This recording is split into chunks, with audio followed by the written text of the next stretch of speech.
സംസ്ഥാനത്ത് ഉപതെരഞ്ഞെടുപ്പ് നടക്കുന്ന വയനാട് ലോക്സഭാ മണ്ഡലത്തിലും ചേലക്കര നിയോജക മണ്ഡലത്തിലും ശക്തമായ പോളിംഗ്. വയനാട്ടിൽ ഇതുവരെ 51.53% പേർ വോട്ട് രേഖപ്പെടുത്തി. ചേലക്കരയിലും പോളിംഗ് 57.52% പിന്നിട്ടു. വൈകിട്ട് 6 മണി വരെയാണ് പോളിംഗ്. വിരളമായി ചേലക്കര ദിനം ആനന്ദ് പുതൂരും വയനാട് ചൂരൽമലയിൽ ദിനം അർജുൻ PS ചേരുന്നു. അർജുൻ, ഇനി മണിക്കൂറുകൾ മാത്രമാണ് പോളിംഗ് അവസാനിക്കാൻ ബാക്കിയുള്ളത്. ഭേദപ്പെട്ട പോളിംഗ് അല്ലെങ്കിൽ മികച്ച പോളിംഗ് എന്ന രീതിയിൽ പറയാൻ സാധിക്കുന്ന ജനവിധി തന്നെയാണോ വയനാട്ടിൽ ഇപ്പോൾ രേഖപ്പെടുത്തിക്കൊണ്ടിരിക്കുന്നത്? ഏറ്റവും ഒടുവിൽ ലഭ്യമാകുന്ന പോളിംഗ് ശതമാനം, ഒപ്പം മറ്റ് വിശദാംശങ്ങളും.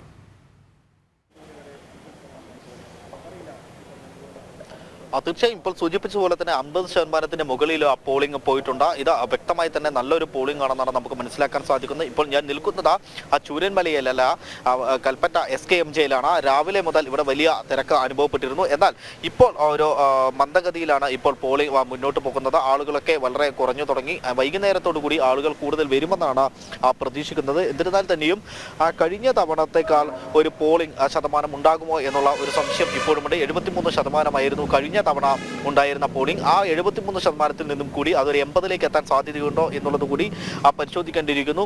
കാരണം 2019 80% പോളിംഗ് ഉണ്ടായിരുന്നത്. അതിനുശേഷമായിരുന്നു കഴിഞ്ഞ തവണത്തെ ഇലക്ഷനിൽ ഈ പോളിംഗ് എന്ന് പറയുന്നത് ഈ ഒരു സാഹചര്യത്തിൽ 73% മാറിയത്.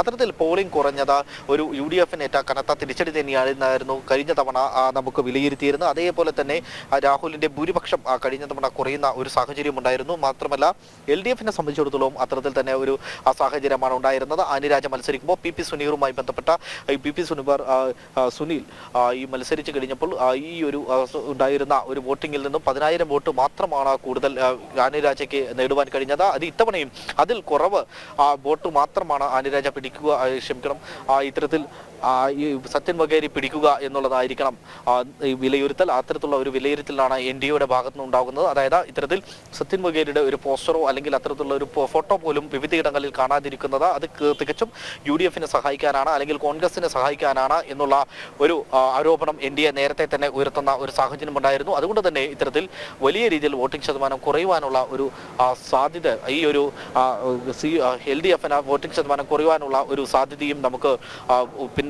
തള്ളിക്കളയുവാനാവില്ല. മാത്രമല്ല NDA വലിയ പ്രതീക്ഷയിലാണുള്ളത്. ഇത്തരത്തിൽ ഈ LDF-ന്റെ വോട്ട് കുറയുമ്പോൾ അത് തങ്ങൾക്ക് അനുകൂലമാകുമെന്നുള്ള ഒരു പ്രതീക്ഷ NDAയ്ക്കുണ്ട്. മാത്രമല്ല ബത്തേരി മണ്ഡലത്തിൽ പോളിംഗ് കൂടുന്നതും ഇത്തരത്തിൽ NDAയ്ക്ക് വലിയ ആശ്വാസമാണ് നൽകുന്നത്. അതായത് ബത്തേരി മണ്ഡലത്തിൽ ഇപ്പോൾ 50%-ലേറെ വോട്ടിംഗ് പെർസെൻറ്റേജ് ആണ് നമുക്കിപ്പോൾ കാണിക്കുന്ന ശതമാനമാണ് കാണിക്കുന്നത്. 50.65% പോളിംഗ് ആണ് കാണിക്കുന്നത്. സ്വാഭാവികമായും BJPക്ക് വേരോട്ടമുള്ള അല്ലെങ്കിൽ വലിയ സ്വാധീനമുള്ള സ്ഥലമാണ് ബത്തേരി എന്ന് പറയുന്നത്. അതുകൊണ്ട് തന്നെ അവിടെയുള്ള പോളിംഗ് കൂടുന്നത് വലിയ രീതിയിലുള്ള ഒരു ആശ്വാസമാണ്. നമ്മളിപ്പോൾ കാണുന്നത് കൽപ്പറ്റയാണ്. കൽപ്പറ്റ SKMJയിൽ ആളുകൾ കുറയുന്നു. വോട്ടിംഗ് രാവിലെ ഉണ്ടായിരുന്ന ഒരു തിരക്ക് അല്ലെങ്കിൽ അത്തരത്തിലുള്ളൊരു തിരക്ക് നമുക്കിവിടെ കാണുവാൻ സാധിക്കുന്നില്ല.